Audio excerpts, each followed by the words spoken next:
Okay, we all ready? So let's start. So hello, everybody, and thank you for being here. I'd like to welcome to this webinar, the secret sauce of future leadership, EQ. I'm Pádraig Berry. For those who don't know me, I'm the CEO of TTI Success Insights here in Ireland. And my co-host today is Kieran O'Brien, OBC Advisory, and ask Kieran to introduce himself in just a minute. You'll notice that your video is off and you are muted, and the purpose of that is just to avoid interruptions and so on. If you have questions for Kieran or myself, please be good enough to put them in the chat. Just pop them into the chat, and at the end of the webinar, we will answer your questions. So, just before I get started, you'll see the two graphs up there, one of Kieran and one of me, showing our emotional quotient. And as you can see, Kieran is a lot more advanced than I am. So, as an emotionally developed human being, Kieran, would you like to do a quick 30-second introduction of yourself emotionally? Yeah. Very good. Well, my kids say that I'm a big cheater, so maybe that's the reason that I have the high score for it. Good morning, everybody, and welcome. My name is Kieran O'Brien from obcadvisory.com, a boutique executive coaching and consulting company.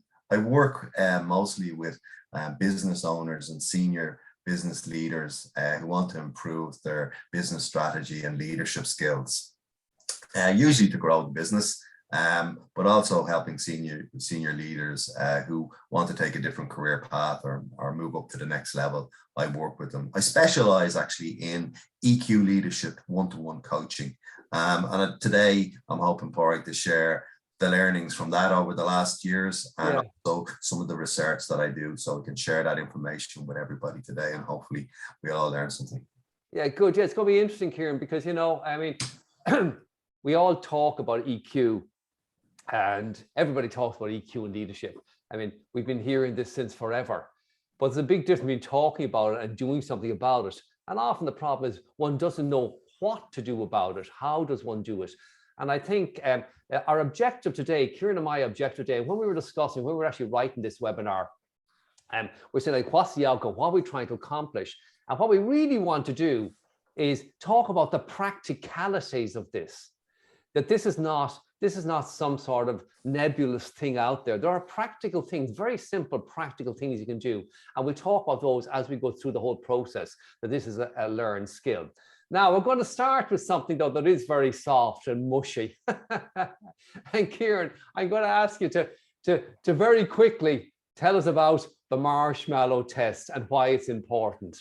Yeah, this is an interesting test that helps a little bit in the understanding of the development of EQ and psychology in this area. So this test was done in 1979, for anybody who's not familiar with it. And really the idea was, could they test children on delayed gratification? Now, when I'm talking now, I'm just thinking why they wanted to test kids on delayed gratification. I'm not really sure.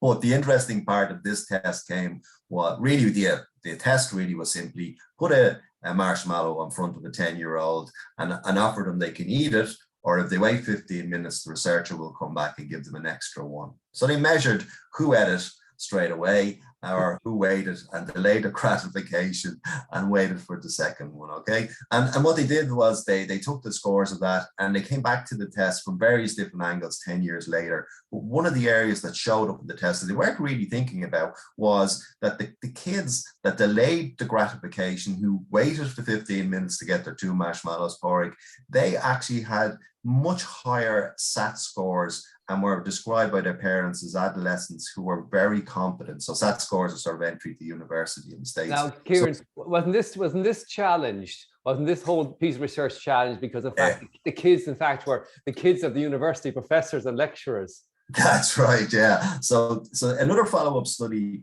I think it was 1995, tackle this whole area, where they said that because it was set in Stanford and was set in a setting with all the children of professors and academics in the school, that this was the reason. And I think this is key here to the presentation today. This is a key moment here before we get into this, is yes, that did show that there was a socioeconomic factor involved, right? But if you think about it, how did the kids who, okay, came from well-to-do maybe families and very well educated, how did they learn gratification? And I think this is the key here today for us.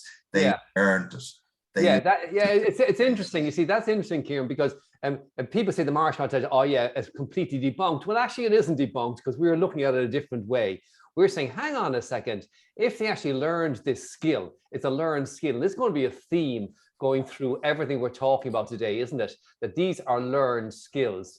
And so the question is, what is EQ, Kieran? I mean, how do you want to describe EQ from the point of view of what we're looking at?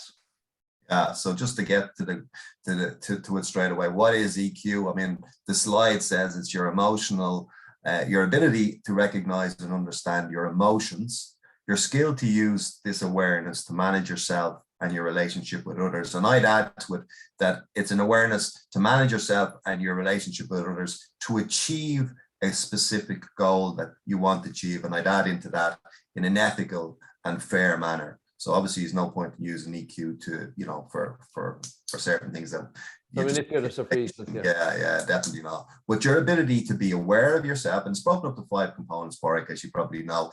Your awareness of yourself and how you're feeling, how you regulate that emotion, your empathy and your ability to recognize other people's emotions in a social setting, and then to put them all together and how you could influence a group of people socially towards a path or a challenge or a goal that you might have.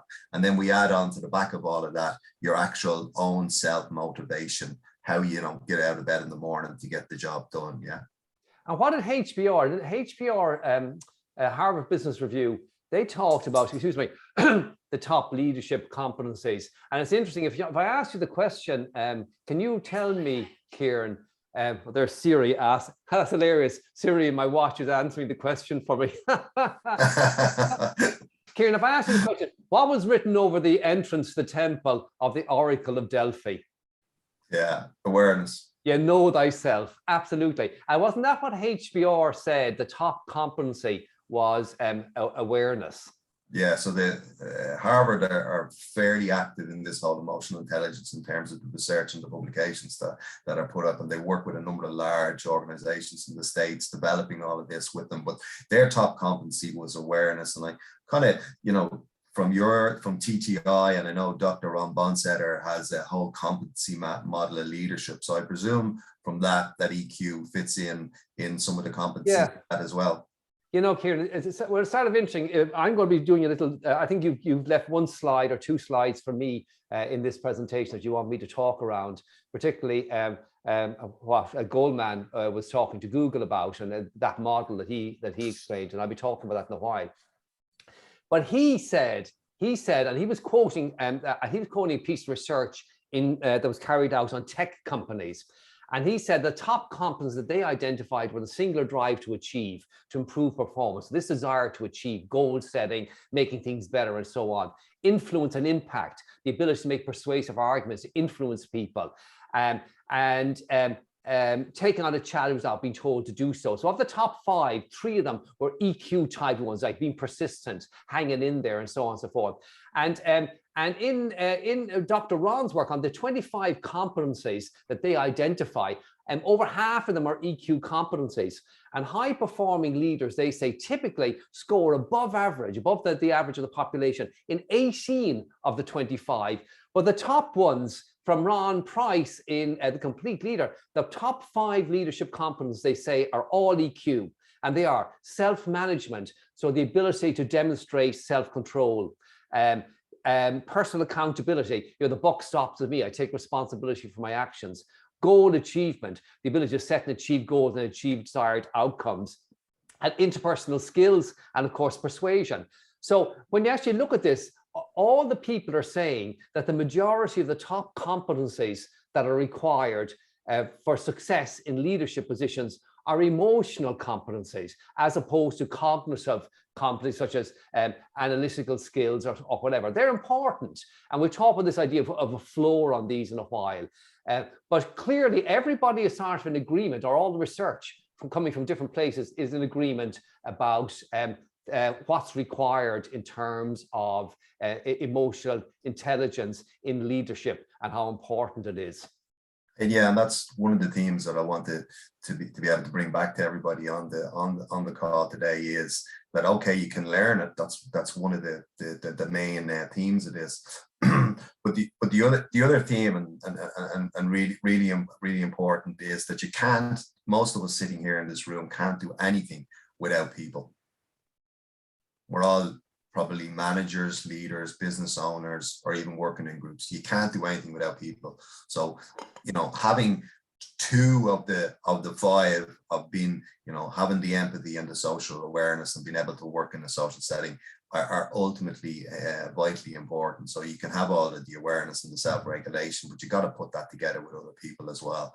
So what I'm looking here is just in terms of, you know, emotion. We're talking about emotional intelligence and just the three key elements of emotion that, you know, we all face every day, I suppose. The first one is we get an experience, Pádraig. So, you know, and that could be a nice experience like falling in love, or it could be a bad experience like having an argument or facing some fear, yeah? And that creates a physiological response in us. So our heart, if it's love, maybe our heart is beating faster, or if it's fear, or we're getting into an argument, it could be butterflies in your stomach or hairs moving on the back of your head. We're all familiar with that, even sweat on your brow. That's our response to the subjective experience that we put to it. And from there, then we have a choice. We have a behavioral response, which is where the EQ starts to kick in here in terms of how you regulate yourself and what you're now going to do. Your response is going to be whether you could. It's interesting, Kieran. We always say, you know, I mean, if you want to know me, come and live with me. And the whole the whole concept, of course, is that, and I argue this case very, very strongly, not just around EQ, but in general. All that matters at the end of the day is what you do, what you think, what you say, what book you read, what book you wrote, doesn't matter. All that matters ultimately is what you do. It's the actions that matter. The whole point of developing emotional intelligence is what?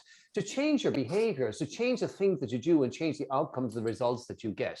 And I think it's really critical for people to think about this. And our science, we'll be talking about these in a few minutes, our sciences link together. Ultimately, what you want to do is you want to change the behaviors, your capacity to adapt. And I remember Niamh McCann asking me one day about this, and she really hit this on this head. She said to me, surely your ability to adapt your behaviors, that capacity to adapt, surely that is a function of emotional intelligence. And I said, absolutely. You're absolutely got it on. You've got it in Absolutely, what? sure. It's I think we've got the option here when we have the experience and we have the physiological response part. We've got the the usual the fight, flight, or freeze syndromes. Yeah. So that's inbuilt into us. We either going to run out of the room, we're going to stay and fight the tiger, or we're just going to freeze and hopefully he'll go away. And really, this is where the emotional intelligence comes in, where we've got this hijack going on in our brain telling us to do something, and then the emotional intelligence kicks in with, okay, is this really true? Am I in danger? Did this person really mean this? And then we start to regulate ourselves and emotions. And I got a nice, in my research, a nice picture here for everybody of an app that you can actually get in I like it. the States, where you tap into it during the course of the day, how you're feeling, whether you're feeling calm or not so calm, or you're irritated or whatever it is. And over the period of the day, it manages that and gives you basically a report at the end of the day. But really what is that doing, Pádraig? That's just making you aware of how you're feeling. That's it. That's all it is. And yourself, there's many different things that you can help in a day to manage your mood.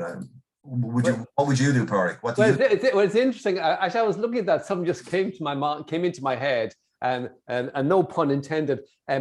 do you know what Hoffman said? He just lost his head. And when you stop and you think about these things and say, what actually is happening? What's happening, of course, is, and as you say, the thoughts take over, the emotion takes over, something takes over, and you're actually not yourself. Which I find amazing. So the question for me always is, how do you actually, so look at that mood. The great thing about that is it reminds you to check in, and you get used to this idea of checking in. And that's critical because, I mean, if you want to know what's really happening for you, don't think about this. Think about what's happening down here in your tummy. What are you feeling? What are you experiencing right now? And if you can become aware of that, then you can change everything. And so I think things like meditation, I meditate, I'm a big believer in meditation. I do my running, I think all this kind of exercise, all of these kind of things, yoga, all these things slow you down, they calm you down, they empty the mind, they give you the capacity or the time and the space to see things as they are and to describe things differently to yourself. And I mean, and I've been saying for a very long, long time, and I really believe this, that the way you explain things to yourself is critical. It's really, really important. I mean, you have a lovely one. What's that expression that you used with me the other day when we were practicing this, Kieran? You said, "Is it true?" or something. Tell me that. Yeah. So really, what if you just go back one step onto the slide, like and the Eckhart Tolle quote, which I really love, and you know, anybody here can get the chance to read The Power of Now by Eckhart. It's a fantastic read in relation to all of this. But the statement says that the primary cause of unhappiness is never the situation, but your actual thoughts about it. So when you get that thought into your head, like, and I'll give you an example, I ring up Porrick, I've had a bad day, maybe the wife has been giving me a load of jip again, and I bawl you out of it. We have a big sort of shout match, this report, blah, blah, blah, blah. And you put the phone down, and this is where this thing becomes really interesting. You now have a choice. I haven't made you unhappy. People say, oh, Kieran's made Porrick unhappy. I actually haven't. I've presented you with a choice that you can now be unhappy or not. And you might say to yourself, oh gosh, I'm having a bad day. Kieran doesn't like my service. And this is the question then you have to ask yourself, is this true?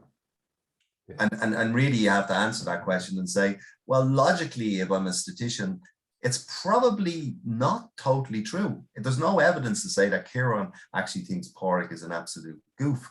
It's not true. Maybe Kieran's having a bad day. Maybe I did something a little bit wrong, but ultimately you now have that choice, Porrick. Yeah, so it's all about reflection, isn't it, Kieran? It's all about, but here's the key.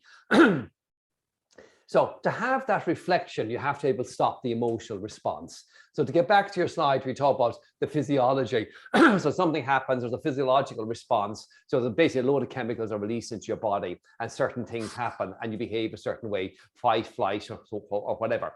So it's the capacity between that, when something happens and all that chemistry starts, it's the capacity to be aware of that, isn't it? To somehow or other be aware that that is happening. And as a consequence, stop and, like, for example, ask yourself a question, or just say no, or whatever it is. To have this capacity to actually stop is the key. And we'll go back and we're going to talk about this quite a bit. There is something I just add in there in the point you're making there, Porrick, a thing called negative bias. And it's inbuilt into us all. And it's our survival mode. We're always looking for the problem, because ultimately, that's how we've evolved as humans. Yeah. What is the problem? How can I solve it? How can I make myself safe? And in that situation, you know, you got to ask yourself, is this true, or is this just something that's an old record or a negative bias that's coming back into my head? And this comes to the question then about, people ask all the time, well, what's the difference between IQ and EQ? And, you know, I had a bit of a wording ready for this, but I actually thought last night maybe I'd go off kilter a bit on this one so far. What I'm saying really is that my IQ is probably average, okay, from my learning and research, pretty average. If you IQ being your smarts, probably the best way of thinking about it is, if you're doing your leaving certificate, if you've got more than 500 points, probably up at 580, you have a very high IQ. I think you could assume that. There is no chance that I probably ever get to 590 points. No matter if you sat me down for 5 years with grinds, I'm just a disaster in the science fields. So I will not get that. You will not be able to move me. However, with an EQ, and I've done this and studied this for a number of years and measured myself as I go, you can improve your EQ. And most of the research is showing that 60% of all superior performance performance in a job is accounted by EQ, not IQ. So you can get to the top of the pile, you can get in there to be the best doctor in the world, but ultimately then it's the EQ that will take you to the next level. Yeah, well now, let's pop it up there. Let's pop up our question, okay? And so we have a question for everybody. Do you want to take us through it? What's more important, Kieran, isn't it? So what do our viewers think is more important here? Running a large dental practice with having a very having a very high IQ around the whole medical and dentistry and all of that, or having a high EQ, which would be used obviously to build a great practice with building relationships with the staff, with the clients, with your suppliers, and maybe even if you're growing that dentistry, your investors. So which do our viewers think is more important? Of course, when we're thinking about a dental practice, we're all thinking about the guy there with the drill, and we say, geez, we want to be able to use the drill, don't we? For absolutely. Sure. He needs to have got the 590 points for it. We don't want to go into the dentist. I mean, it's interesting, but the question you're asking, of course, isn't is he a good dentist? You're saying, what's more important running a large dental practice? High IQ around the medicals or high EQ to build a practice? And the score we get, just everybody knows, 86, 14%. So people are saying 86% are saying it's high EQ and 14% are saying it's high IQ. And this leads us in like really nicely to the next slide, which is sort of one that I'm going to do. And Daniel Goldman, so there's a really good video, and I've got the clip there. You can see it there, the YouTube clip, but you can actually go and you can Google this, Daniel Goldman's talk to Google. He did it in August 2007, and it's as valid today as it was back then. And here's the point he was making. I'm actually going to share. I'm going to do new share here, and I'm actually going to draw that model and explain it to you. And so tell me if you do you see my iPad there? You do. Can you see it, Kieran? We can see it, yeah. Yeah. Okay. So let me just draw this for you, and let me just draw this for you and see how it goes. So what he was saying was this: he drew an XY axis really simply, like this, and he said on one axis we're going to have IQ. Emotion or intelligence, the old metric of intelligence, okay, your intelligence quotient. And down here he had EQ. And the first question he asked everybody, you can see it up there on the slide if you're cunning, you saw the slide. He asked, what was the relationship between IQ and EQ? So what do you think the relationship is? Well, the relationship was in fact completely random. There was no relationship between IQ and EQ. This was the point he made. There was no relationship between IQ and EQ. But here's what they discovered. He said, if you take that population, I said, there's the population, there's all the people that we've actually surveyed. And you're looking at a culture, for example, a leadership culture, where we're looking at people in senior positions. He said, there's a floor. And I really like this. He said there's a floor on IQ. And you made the point there a few minutes ago. To get into the room, to get into the game at all, you have to have a certain IQ. And I'm going to say, I'm going to say it's 150. 150, just going to make it up. I said the floor of IQ 150. So I mean, basically, if you're the dentist and you're not smart enough to be able to successfully complete the training program to become a dentist, well, you're not going to become a dentist. So there's automatically a floor in IQ. And he said, but then this next bit is what really gets interesting. He said here, the gap between the highest performer and the lowest performer on IQ, the gap was very small. And the difference here, in fact, he said that in one particular piece of research they carried out, it represented 4% of the variation in success. So IQ was responsible for 4% of the variation in success. But, and you can see where I'm going here, the gap in EQ was significant. So here's the point that he was making. And what he was saying was very simply that there's a floor on IQ in senior positions. And the further up the tree you go, the more important the EQ gap becomes. That is the differentiator. That's what makes you a standout leader, a great leader, as opposed to a poor leader. And so this is really, really important. IQ, we reckon 4% the variation success level in senior positions. Once you get in the game, once you're in the game, what will differentiate you? Well, what will differentiate you is EQ, your self-awareness, your self-regulation, your social awareness, and your social regulation. And so when we look, and just a point I made earlier when I was talking about Nivan asking me the question about behaviors and EQ, if you look at this here for a moment and think about the model, it's really, really simple. If we look at the model in the center there, the science behaviors, how do we do what we do?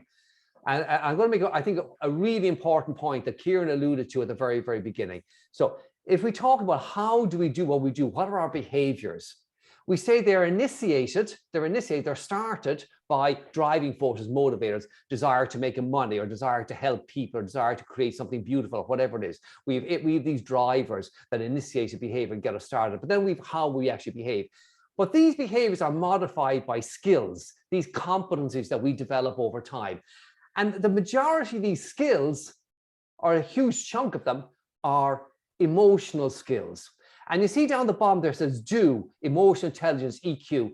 We'd argue that EQ is the foundation of all of this. You can have any amount of behaviors, any amount of driving forces, or any amount of skills, but unless you're strong emotionally, unless you're actively practicing, unless you're active in the areas of emotional intelligence, self-awareness, self-regulation, so on, you can't develop these competencies that are required for leadership, the top competencies like self-awareness, interpersonal skills, understanding others, employee development, coaching, persuasion, personal accountability.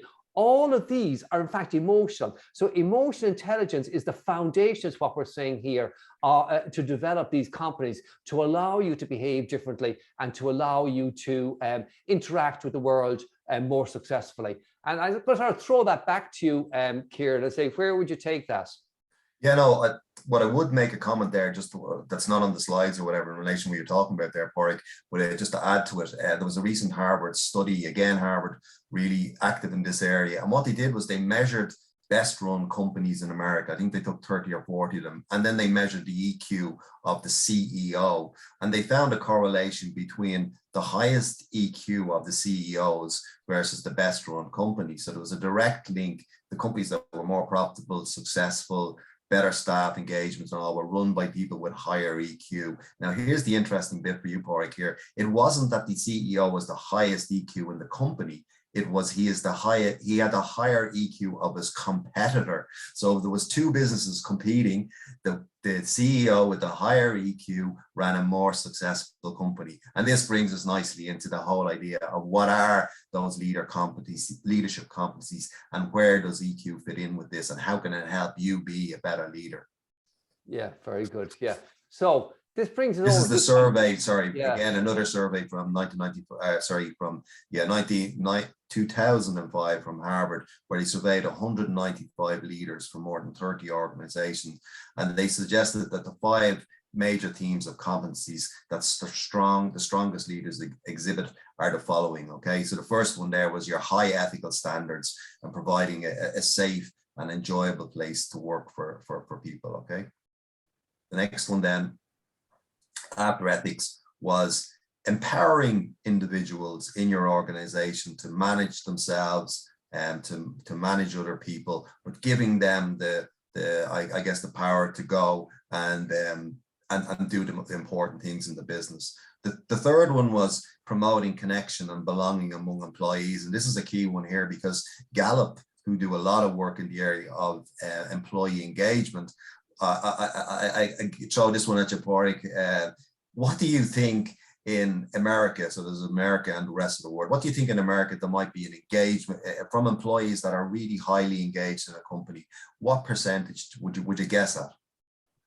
I'm putting you on the spot. We haven't rehearsed this one, so just take a guess. Take a guess. 15% highly engaged. Highly engaged, 15%. Okay, it's 28% are highly engaged, but here's not to worry, the remaining 70% are not engaged. So if you've got 100 people working for you in the company, 70% of them are not engaged. How that's broken down is 55% of the 70 bit are sort of half in and half out. Neutral, yeah. Yeah, they're not in neutral. But here's the other interesting one: 15% of them are totally disengaged. So if you've got 100 people working for you, 15 are making your company worse than it needs to be. They're going around doing all of the wrong things and saying all of the wrong demotivators to your people. So empowering is incredibly important. Open to new ideas and experimentation, they found, was having that environment where you can bring up ideas from people. And then finally, committed to the growth of people in your company. So being, it's interesting, it's fascinating. I'm just looking at these, and while the terminology, where the language is different, these clearly are all EQ based competencies, all of them. Yeah, so I mean, people are describing it different ways. They're using different language, and that's fine. But they're really talking about the same things, aren't they? And this brings us over this one, which I really like. This organization development dimensions that you talked about. They developed this slide on leadership needs. Maybe you might take us through it, Kieran. And yeah, this is an interesting one. I thought that our guests today might be interested in, because the big question at the moment is all, you know, the great resignation. And even in Ireland, while maybe there's not a great resignation, most of the business leaders that I deal with and managers are having problems retaining staff and getting staff. It's a real big problem. And this is where really looking at how do you engage, retain, and dedicate work. And if you look at the key skills in doing this, Porrick, again, it comes back to the EQ. So what people are looking for to stay in your company and be engaged is they want, first of all, that the performance goals are clear. They want to know what they're doing in the company and where they're going. They want their manager to care about their well-being. They want a clear career path. And this nice one to the right side is the manager is an effective coach. And I think this is where leadership is going. That the new leader, or even the leader that's there now at the moment, needs to evolve. And in the future, we will have coaches rather than managers. Somebody. I mean, Kieran, look at it. If we even stop and think about our kids, I mean, it's the easiest way to think about. Think about your own children. I mean, think about the way you were reared, and think about the way you reared your children. It's fundamentally different. The relationship we have with our children today is completely different from the relationship our parents had with us. And the way we interact and relate to them and support them and coach them and develop them is completely different. And that's what they expect in the workplace. And that's where all the new generations, anybody south of 40, expects to be treated in completely different ways to the way we were treated and the way we grew up. And so it doesn't work. Generation X and Y have completely different viewpoints about than baby boomers and how they expect. They really want to come and work for a company that understands them as well as understands the work that needs to be done and their part in it. And they really want to be treated like they're going into a family. I know that. But Kieran, when you look at the research on engagement, it's really, really interesting. The number one factor in engagement, you know what it is, I know what it is, the relationship you have with your superior, with your boss. Number one. Number two is you know where the organization is going. Number three, you know your part in it. Number four, you believe you've got the skills and the competence, again, the support to allow you to be successful in the role. Number five, you know what the next step is, what the career plan is. Number six, you've got a development plan to take you there. All of that. It doesn't imply, and it's interesting, people often think when they talk about employee development and coaching, they talk about this kind of style, they think it's all fluffy, it's all nice, and we're all loving each other's set. It's not like that at all. I mean, you can sit down, you're coaching, we can sit down and you close the door and you can have a really hard meeting with somebody. Like you're genuine, you can have a really honest meeting about performance, about whatever. But it's based on trust. It's based on you understand the person, on you preparing the person, being careful with the person, allowing them to come to the conclusions that they need to come to, helping them develop and having them know that they will be supporting the development. It's all as opposed to shouting at them out in the corridor. You can still have the hard conversations. You're just having them in a different environment with a different mindset, with a different intention, perhaps is maybe a good way of putting it. Your intention is different. And could I ask you a question there, Porrick? Just, you know, when you spoke there of the style of management, and do you think that's a skill? Absolutely. Well, you see, here's my view. Again, I'm quite contrarian in a lot of my thinking, but I'd make the following case. Number one, the science supports the following statement, that you can grow your emotional intelligence. Okay, that emotional intelligence is a skill that's learned. It's a learned skill. I'm going to give a simple example. Let's say, for example, I'm going to give you a break this time, Kieran. Let's say I'm the hard guy this time and you're the nice guy and I gave you a tough time. So let's say I meet you and I got a It's more accurate, by the way, Corey. There you go. So I've got a sour puss on my face and I'm doing whatever. I'm being rude. I'm being whatever to you. You can choose to respond lots of different ways, but suppose you decide to be nice to me and to smile to me. You don't feel it. You want to tell me, listen, Polly, would you ever, but you don't. You change your behavior, you smile, you're nice, and you get a different outcome. And you do that repeatedly, because let's say I'm a really tough guy, and every time we talk, I'm not nice to you. And you do it repeatedly. And after a while, this becomes the way you automatically respond. You've learned to respond differently and you get a different result. And that changes the interaction you're having with me. And the exact same is true of self-awareness, self-regulation, so on and so forth. By practicing these things, walking down the street and you smile at somebody, and you smile at everybody. And I don't want any funny comments now in the chat here about this. I usually get them when I say something like this. But you smile at everybody you meet. And the vast majority will smile back. And that becomes your new MO, your new modus operandi, the new way you interact with the world. Are you becoming more emotionally intelligent? Yes, of course you are. When you have a feeling, when something bad happens, you have a feeling and you stop and you take it and you learn to pause, you take a deep breath, let it go, take a deep breath, say, now, what am I feeling? What am I experiencing? One of my tricks, I always look over my shoulder like this and say, what am I feeling? Where is it coming from? And I see where it's coming from. It's some habitual response from some part of my life. Where is it coming from? I say, that's where it's coming from. And I say, I now choose to behave differently. I'm going to interpret this differently. So when I practice that regularly, practice makes permanent. And remember, our emotional responses are responses that we learned at a young age. Getting back to the Marshmallow Test, we learned these at a young age. So between 0 and 7. So I can relearn, I can learn new ways of responding, and as a consequence, become more emotionally intelligent. Exactly, 100%. And really, if a child at the age of 10 has learned the skill to delay gratification, surely it's possible that the rest of us can absolutely basic self-regulation and emotional skills to back up the support log. Again, like I agree with you, a lot of people see this as a sort of a bit of a fluffy subject, and so what I'm going to do over the next 3 slides is to try and give you some background to studies that I've been doing that show that there's also a results oriented, there's a return on your investment in training and coaching and working with emotional intelligence in your organization. This was a study Hayes Consultancy did with IBM in the US, where they looked at teams within IBM that were generating the strongest profitability. In fact, they were generating 711 million more in profit than the other teams that didn't have as good a work climate as the ones that they were examining. And what they wanted to do was to create or clone the best practices in their company. And as you can see from the 2 slides there, they looked at teams that were generating strong work environments, which were producing more profit,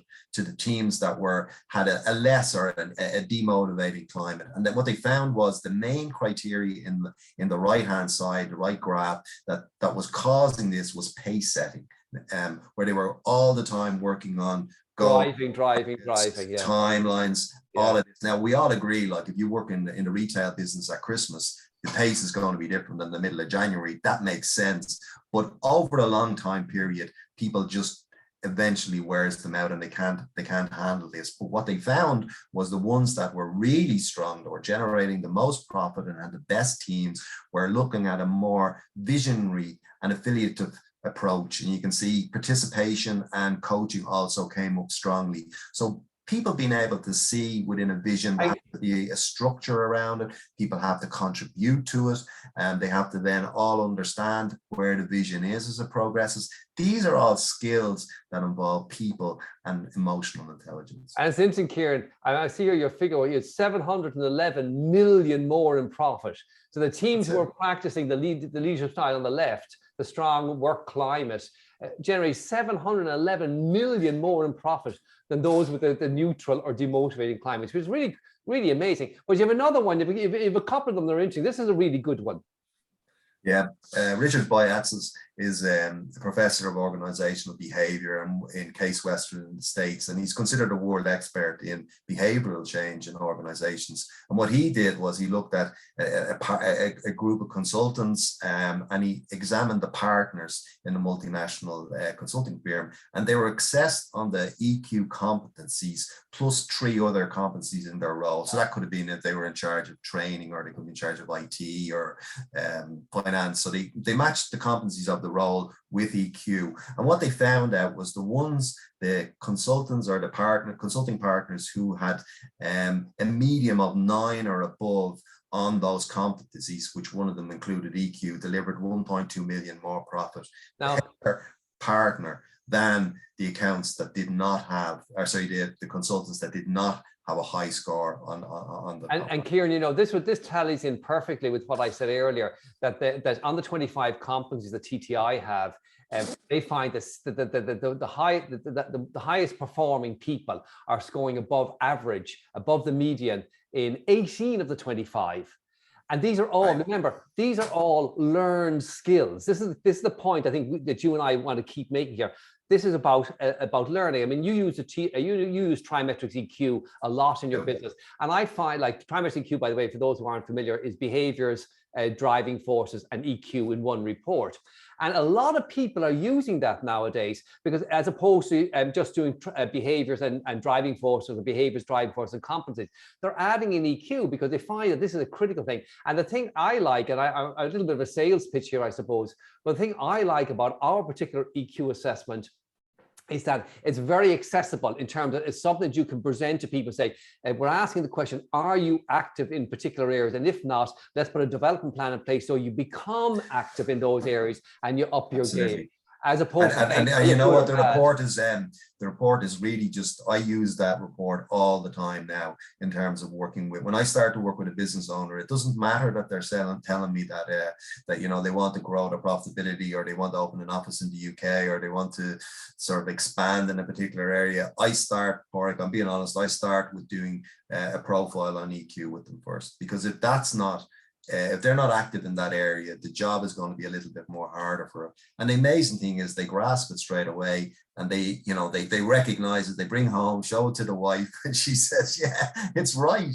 You know, so at least you're aware of where you are, and that gives you the sort of the ability then to move on. Again, another study, some people might have heard of Martin Seligman. He's the guru in positive psychology worldwide, where they're looking at solving mental health issues with a more positive approach than previously. You know, what's in the past, where's the problem coming from, all of the Freudian approach. This is more of an approach of, you live a positive life and you think about things differently, going back to, again, the thought process and making the decision, then you will have a more positive life. But what they did was they did a study on salesmen with a large American insurance company, and that they found that the salesmen who were optimists sold 30% more insurance than the pessimists. I wonder why. And of course, again, it gets back to my idea of walking down the road and smiling at people. We create our own reality, and emotional intelligence is a critical element of this. If you're smiling at people, the majority of people will smile back at you. If you go down with a sourpuss, the majority of people won't. So you're creating your own reality. You're creating if you want to change the world, change yourself. And the only way you can change yourself is becoming emotionally aware and developing yourself. And, you know, when you look at this slide here of the skills needed, the top skills needed in the fourth industrial revolution, it's really, really interesting that you look in there, the World Economic Forum has added emotional intelligence one of the top 10. And I find that funny, because I look at creativity, people management, coordination with others, judgment, decision-making, service orientation, and they're all based on emotional intelligence. So exactly. It's not just... It's a funny slide, actually, because when I seen it first, I thought, oh, great.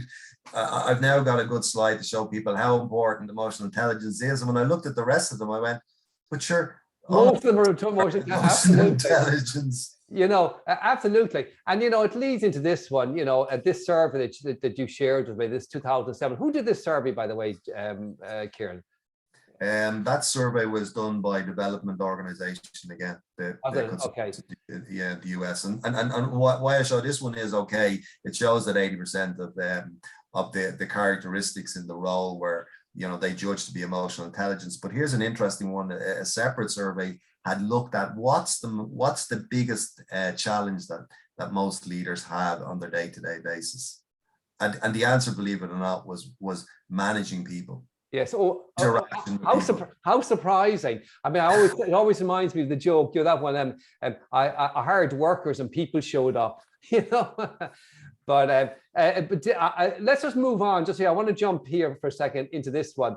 And maybe you might take us through your top tips, Kieran. So these are your I think you've got 6 top tips. Yeah, like from working with people in the area and all the research I did, just as you start off when you're going on your EQ journey, I think these are probably the ones that would help you the most. And the first one is to listen more, which is fairly obvious. We have 2 ears and 1 mouth, as the guy said. So, you know, you should be listening 70% of the time and talking 30%. And if you listen more, you're going to find out more information. And Kieran, here's a trick for that, that I've learned, because I'm a talker, and I'm not a great listener. I didn't know that. Yeah, you didn't notice that. There's actually 2 of us in it, Kieran, but that's neither here nor there.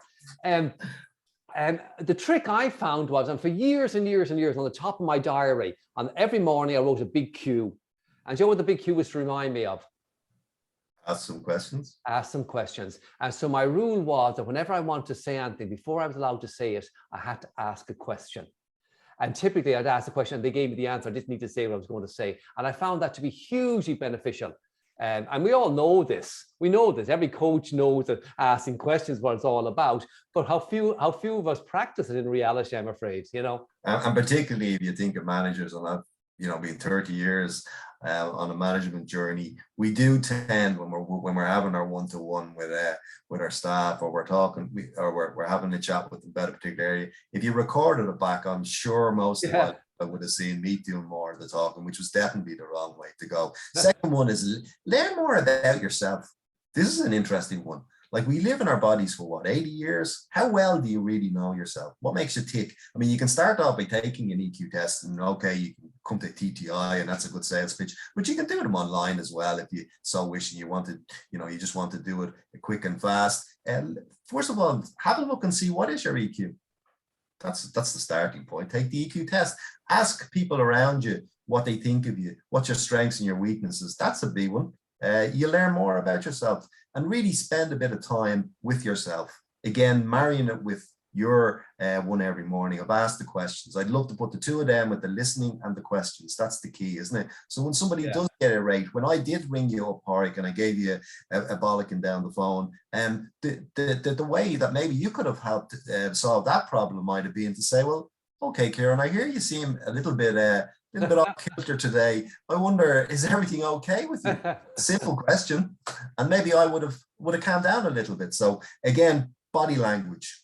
Pay more attention when you're in the room. A lot of people, you'll see them smiling and nodding, and if you look underneath the table, their feet are nearly sort of scrunching the floor down, you know. And so look at the body language of the people you're talking about. Pay more attention. The one with the people is obviously pay more attention to reading the room, and engage more. If you get the opportunity to go to a network, push yourself, a network meeting, push yourself out of your comfort zone and meet some new people.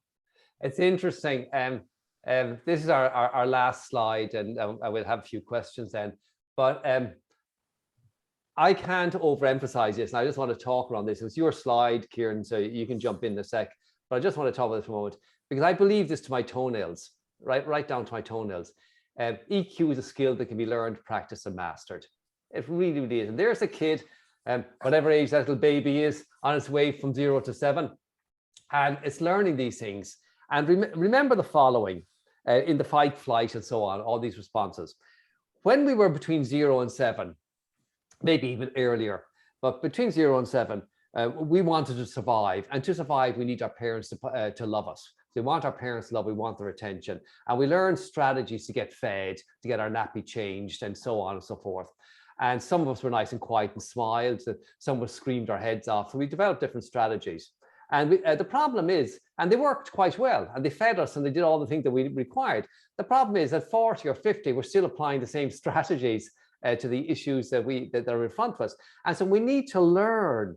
And the way you learn is, number one, you identify things like your EQ, like where are you active in? Is self-awareness, self-regulation, social awareness, social regulation is a motivation. Where are you active? What's your behavioral style? How do you interact? How do you deal with problems and challenges, people and contacts, pace and consistency, procedures and constraints? What are your driving forces? How do you deal with things like utility, knowledge, people, surroundings, and so on? So understand these things. And like the Oracle of Delphi said, know yourself. And in understanding these things, then literally identify the gaps, identify the development areas, put together a development plan. And as you know, Kieran, you can do one for free on TTI development. Just go and put a development plan to place. Say, these are the things I'm going to practice. It can be something as simple as asking questions or smiling or doing something. It can be just something as simple as that. It doesn't have to be a huge, big thing. It can be trying to imagine playing out the role. Imagine you're the other person in a situation and say, like, what are they experiencing? It can be very, very simple stuff. It's not really complicated stuff. It is a skill that can be learned and you can transform. And if you want to be a leader, and if you want to be a successful leader, I mean, you can be a leader and have poor EQ. We know lots of them. But if you want to be a successful leader, a high-performing leader, and you want to be the top of the game, you really have to develop this skill. Now, you have something down there about schools. What was it, Kieran? I'm not sure that one. Say that again. Yeah, you had a thing down here about Daniel Goldman. Oh, yeah, sorry, I beg your pardon. Yeah, so why I put up the picture of the kid there was that obviously it's a cute kid, and kids always, we always react with them, a nice picture of them. But what Daniel Goldman has done is he's working now with the government in the US, and in the area of Chicago, they've now introduced, it's compulsory for all of the teachers to learn what they're calling SEL, which is social emotional learning, which is because it's involved in Daniel Goldman, obviously it's highly based on the EQ principles and the work that he's done in the area. But each of the teachers has to learn this, and now they have to teach it to the children. So the children themselves now are learning those EQ skills that we a lot of them that we discussed today. And my take on this going out of the room today is a lot of people start off saying, I don't want to measure my emotional intelligence because I'm probably afraid. We don't like doing tests. But it's not saying that that's it's saying where you're currently active in the area. And maybe, you can then become more active in the area of EQ, which is really knowing yourself first and then knowing other people and then putting them all together. So the one thing I would like everybody to come out of today is that this is a skill that can be learned, and to go and have a look at it, because as the years are rolling on now, and the World Economic Forum quite rightly points out that this is a huge skill going forward. And believe it or not, that and technological skills, a McKinsey report recently reported, are the main skills that will be needed in the future workforce. High emotional and social intelligence, and the ability in the area of technology. Yeah, I have one question here. Just one question came into me, but it's a great question, and I really like it. Thank you very much. The question was, what are the personal benefits? Can we articulate clear personal benefits for promotion? And I want to start by answering. You can jump in if you want as well, Kieran. But sure. The first thing I would say is the first benefit is life is easier. Life is just easier. Life is easier. It's your relationships are better. You feel better about yourself. You don't feel angst. You don't feel stressed. I'm going to give a simple example. You're driving along in a car and somebody cuts you out. They don't let you out. And you get all upset and you get stressed and you start feeling bad and you start ranting and raving, and then it carries over to the next thing happens, and you have a crummy day, as opposed to being able to feel the emotion, say, he cut me out. You feel all the chemistry and say, yeah, okay, fair enough. His problem, he's a rude driver. Give him a wave, let him go, give him a smile, say maybe I'll help him along on his day. I always remember listening to Joe Duffy one morning. Not something I would normally do, but I was in the car and I was driving along and I was going through the channels on the radio, and Joe Duffy came on. And they were talking about driving, so I paid attention. And this lady was saying how she was, or this man was saying how he was driving along on the motorway heading into Dublin, and this guy came up in a big white van, and he was about like 1 foot away from the back of every man's car. And it was really scary and whatever, and people ringing in advising what he should have done, and everybody saying you should have jammed on your brakes and should have given him the finger and should have done that stuff. And then one lady rang in and said, why didn't you just pull over and let him pass? And I remember how it struck me as I was driving on the car, because I was probably having a rant at somebody who did something I disagreed with, you know, typical backseat driving, giving out to everybody else and breaking all the rules myself. And but it just showed how thinking about things differently, how you can actually change your body chemistry, literally change what you're experiencing, and literally change your life. So my answer is, you can just have a better life. You can change your emotional responses, and you can just be in a better, happier place. So when Kieran gives me a hard time the next day, I'm just going to say to Kieran, Kieran, so tell me, how is your day going? Is there a problem? You don't seem to be on form today. I'm not going to get upset, and he's not going to get upset. Any comments on that, Kieran? Absolutely. No, I think, you know, and you focused on the personal basis, have a happier life. I 100% agree. But I think for people to think about is give other people a happier life. So the people that live with you, that work with you, that, you know, that you're friends with, or that you're involved in activities with, by you listening more to them and finding out more about their lives and about how they tick, and then adjusting your behaviors to that in some way, you're going to be a much nicer person. So you give other people a much better life, and if it's in work and you want to know, you know, what's the return on investment, you're going to engage with your employees, which, as we just spoke about, who wants to have 70% of their employees disengaged? That means they're not working to full productivity if you want to get into the nuts and bolts and the hard dollars of the whole situation. So have a better life, give other people a better life, and make a buck. Perfect. Hard to beat it. Kieran, I thank you very, very much. Really appreciate you doing this webinar for us. It was great. My pleasure. Thanks very, very much. Really, really enjoyed it. Thanks to everybody who attended. And thank everybody for joining. And thanks everybody. And I look forward to seeing you at the next webinar. Thanks a lot. Bye-bye. Take care, everybody. Bye.